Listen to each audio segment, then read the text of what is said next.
Une tasse de café, ça coûte 2 minutes de vie. Un trajet en bus, ça coûte 2 heures de vie. Si on ne travaille pas un jour, on n'a pas le droit de voir le lendemain. C'est un monde où la vie est traitée comme une monnaie. Chacun vit gratuitement jusqu'à l'âge de 25 ans. Après 25 ans, l'apparence d'une personne se fige à ce jour-là. Mais sa durée de vie restante n'est plus que d'1 an. Pour vivre plus longtemps, il faut gagner du temps par ses propres moyens. Ainsi, certains ont atteint l'immortalité grâce à l'accumulation. Mais la plupart des gens ne peuvent qu'observer fixement le temps qui leur reste, en luttant pour survivre seconde par seconde. Will est un ouvrier ordinaire, et il lui reste moins d'1 jour de vie. Malgré cela, il a quand même passé 4 heures à acheter une bonne bouteille de vin pour sa mère, car c'était le 50e anniversaire de celle-ci ce jour-là. Avant de partir pour le travail, la mère et le fils ont convenu de se rencontrer dans 2 jours. Après tout, une fois que sa mère aurait remboursé son prêt, le temps qui lui resterait serait déjà presque nul. Donc Will devait transférer le temps qu'il avait gagné à sa mère pour la maintenir en vie. Sur le chemin du travail, beaucoup de gens sont morts en plein air parce que leur temps était épuisé.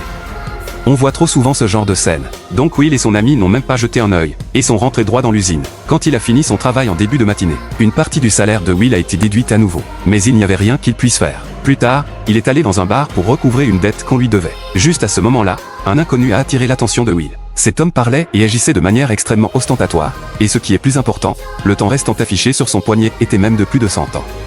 Se vanter de sa richesse comme ça dans un endroit pareil n'était manifestement pas un choix sage. Soudain, des voleurs de temps sont entrés, et ils ont immédiatement fixé le temps sur le poignet de l'homme.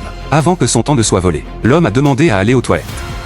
Les voleurs de temps n'avaient pas peur qu'il s'enfuit, donc ils ont fait suivre 2 de leurs hommes. C'est à ce moment que Will a saisi l'occasion de assommer ces 2 hommes. Puis il a entraîné l'homme à se cacher dans un bâtiment inachevé. Lors de leur conversation ultérieure, Will a appris le secret de l'homme, et en même temps, de la bouche de ce riche. Il a aussi entendu une vérité cruelle. 90% du temps dans ce monde est contrôlé par les riches. Ils manipulent les prix dans les bidonvilles, exploitent les salaires des pauvres, et augmentent considérablement le coût de la vie des gens, rendant impossible pour les pauvres de oser s'arrêter et se reposer. De cette manière, les riches peuvent non seulement profiter de l'immortalité, mais aussi avoir une vie de haute qualité. Le riche regardait simplement Will en silence, sans dire un mot. Le lendemain matin, Will s'est réveillé et, par habitude, a d'abord vérifié le temps qui lui restait.